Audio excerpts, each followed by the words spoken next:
Hey, welcome back to the Corporate Finance Academy. Today we are going to go through how to forecast or budget a balance sheet. So we'll do a 5-year balance sheet forecast.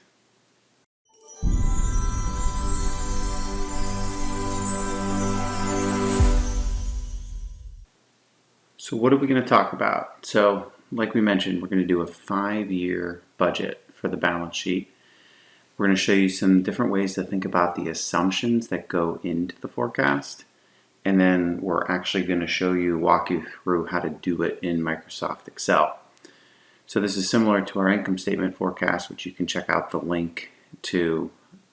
It's in the description. And let's dive in.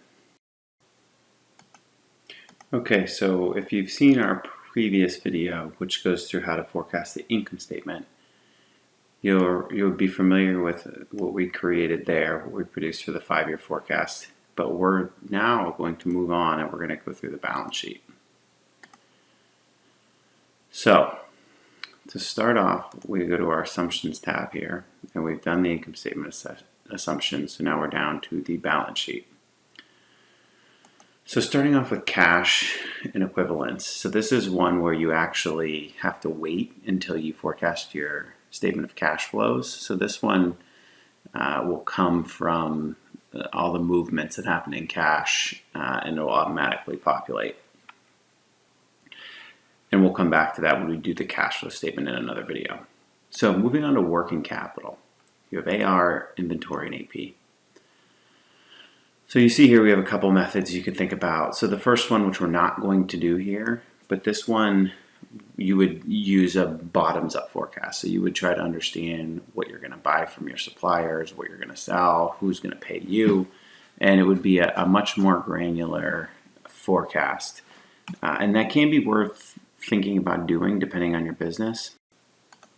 So what we're actually going to use here is method 2, but we're going to use a days calculation and use what we want to happen in the business to improve our days to calculate our dollars on the balance sheet. So if you work in finance or accounting, you probably know what this is, but effectively AR days is how many days do you have something in AR. So what this formula is doing is it's taking your AR divided by your revenue times 365.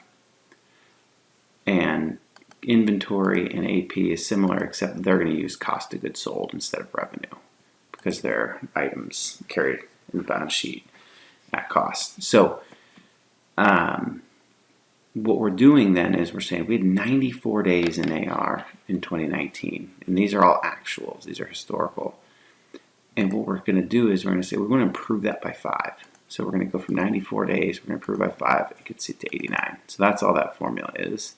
And then it rolls forward. So we want to get 5 days better, and then we want to get 3 days better.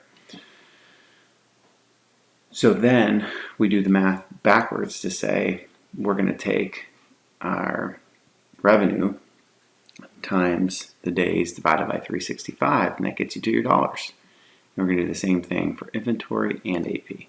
So now we'll very quickly plug those in for AR and inventory. And we'll go down and we'll plug it in for AP as well.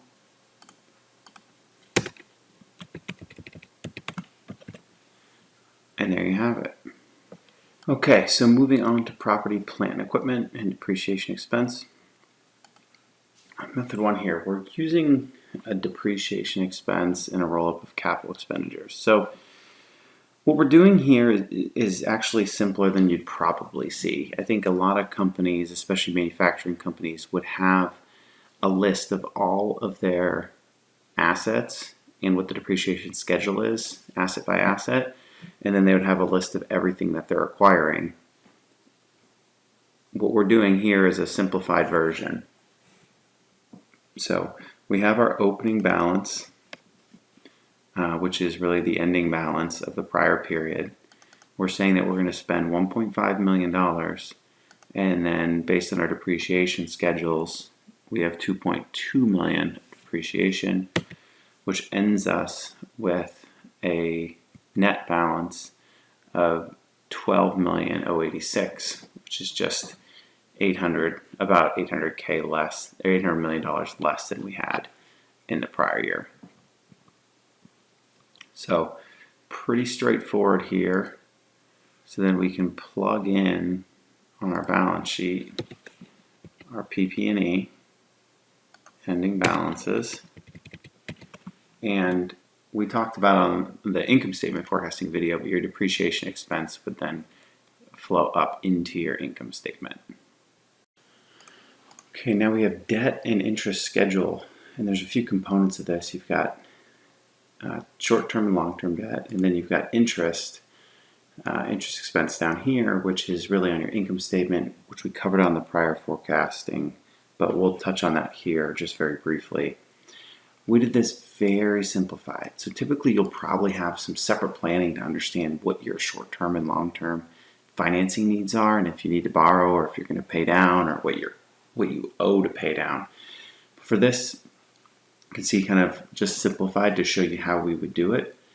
But you've got your actuals, so your beginning balance, your opening balance for both short-term and long-term is going to be equal to your last year of actuals. Now here, what we're saying is we're going to borrow another $5,000 of debt, making our total bill $20,000. And on the flip side here, we're going to pay down $5,000 of long-term debt. And then you can see this is really just our plan going out. We're going to pay down another $10,000 in a few years, and we've got a kind of a steady stream of payments paying down our long-term debt. And to get to the interest expense, again, typically you'd have a listing of your different notes and what you owe for interest, but here we're just using a blended percentage. So historically, over the last 5 years, we've averaged 1% of our debt as interest expense. Again, this is just an example. But then that gives you your interest expense. However, that will be on your income statement. So then we can plug in our short-term debt up here. So our final short-term debt, plug that in. And we've got our long-term debt that we'll plug in as well.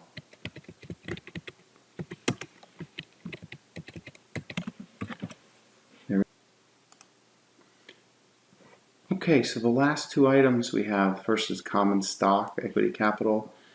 This one, for our intents and purposes, we're holding this flat. A lot of you out there who are working this and using this probably won't have any concern for this. Some may, but we're going to leave this flat. So we can just plug that one in here. Very simple.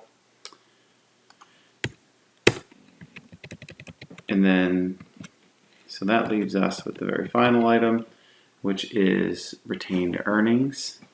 And this is actually just a calculation. So you've got last year's retained earnings plus this year's net income, and that gives you your forecasted retained earnings right here. And believe it or not, that is all we need to forecast out our balance sheet. So we're left with our total assets, our total liabilities plus shareholders' equity. And you can see we have a little check in here, which is telling us we're okay. But it's going to tell us if we're holding firm to the accounting equation here of assets equal liabilities plus owner equity. So we're all good here. So that's actually it for this video, forecasting the balance sheet. Please subscribe to our channel. If you like or dislike this video, make sure you click it. And leave questions, comments, any requests for next videos. Be sure to go to our website and sign up for our mailing list. We do share some of these templates. But thank you for your time, and we will be back for the final iteration of this 5-year forecast, which will be forecasting the statement of cash flows.